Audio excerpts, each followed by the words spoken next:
We only have a few days left of November, and as we turn into early December, things are going to get quite interesting and quite active across the United States, and we'll be walking you through that active period right here on today's weather forecast.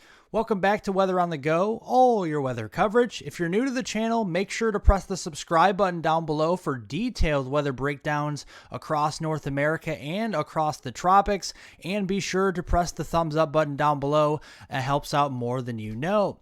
Looking at the temperatures this morning, these are your low temperatures and the coldest air of the season for the lower 48, with single digits felt across portions of the upper Midwest. Remember, that's an area that does have snowpack across those regions with our latest snowstorm.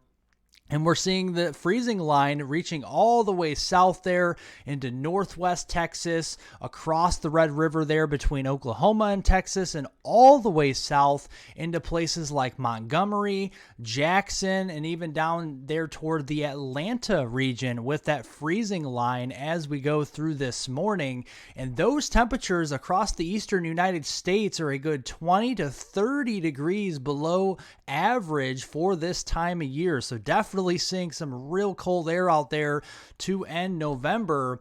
But as we turn into early December, things will be changing, and we're going to be taking on more of that El Nino pattern where we have the warmer temperatures or the warmest anomalies across the northern United States, but also the eastern side of the United States as well. If you live down here into eastern Arizona or western New Mexico, that'll really be the only area in town that will see below average temperatures as we go through the first quarter of December.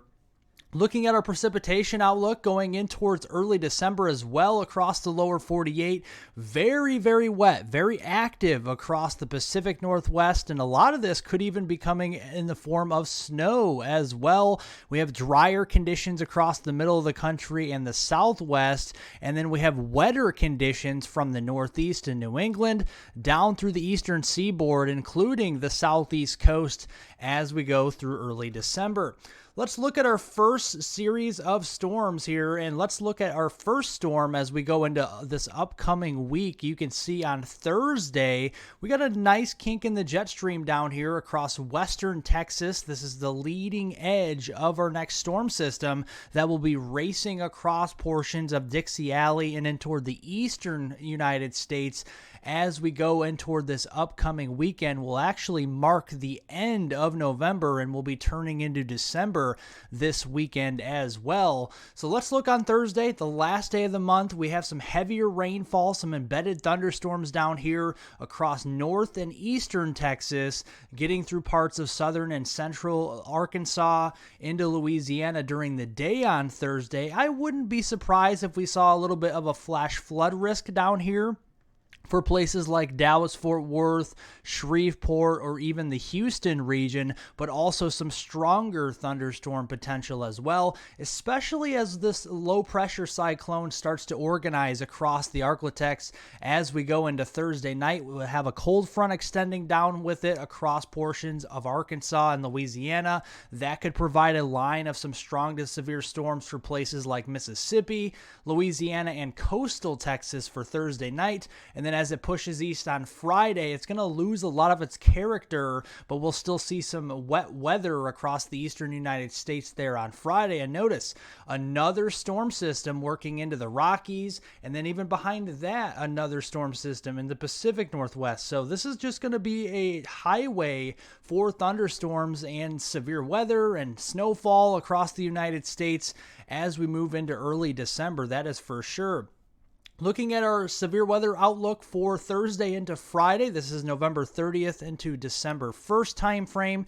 It is possible we could have severe weather anywhere highlighted here in the yellow. Places like Tyler, Texas, Houston, getting across the Shreveport region, down and toward New Orleans, Jackson, Mississippi, Montgomery, and then maybe even as far east as the Panama City and Tallahassee region as well, needing to be watching out for some scattered strong to severe storms Thursday night, and into Friday as we turn into early December. All modes of severe weather would be possible, including a couple of tornadoes during this period.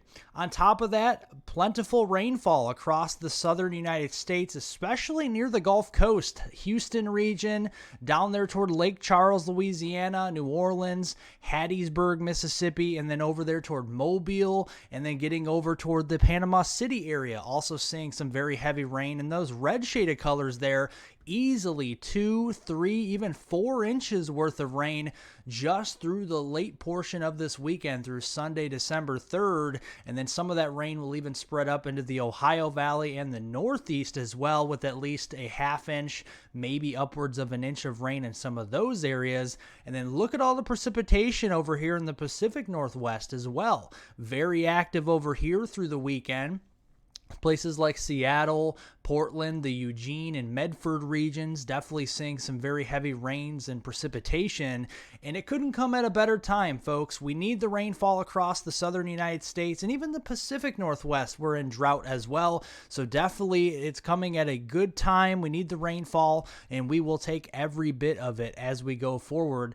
And not only the rain, we are in late November and turning into early December, so we have to be talking about some snowfall out there. The Rockies, the Pacific Northwest, definitely seeing lots of snowfall potential and some high accumulation amounts across those higher elevations of Idaho, getting through Washington State and Oregon, and even up into British Columbia there toward the Vancouver region.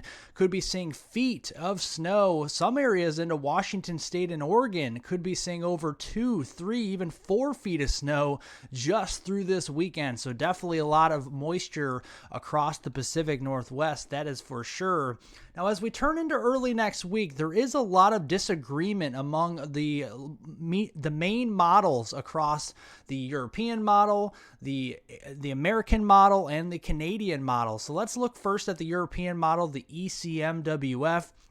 This is painting a picture with a nor'easter, a 986 millibar low just off the coast of Cape Cod there, with very heavy snows for the I-95 corridor and even portions of New England there, especially interior New England from Maine back through northern Vermont, New Hampshire, and upstate New York, while the GFS has no precipitation. It has high pressure working in across that region with a low centered back near the Chicagoland region with minimal snow, or at least a rain snow mix for you across the Chicagoland area.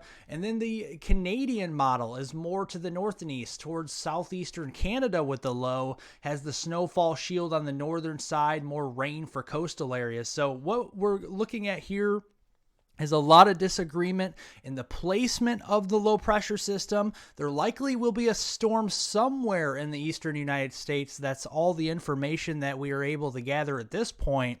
But where the placement is, where the exact track is with this storm, how much moisture it has to work with is a big question mark at this point. And even though we're just a few days away from next week, we still need to keep an eye on this because this has the potential to be a major snow system for somebody, at least into the Midwest, maybe in southeastern Canada, maybe across the I-95 corridor. We'll keep an eye on it over the next several days and get you updated on this as it does get closer and more accurately, importantly as well.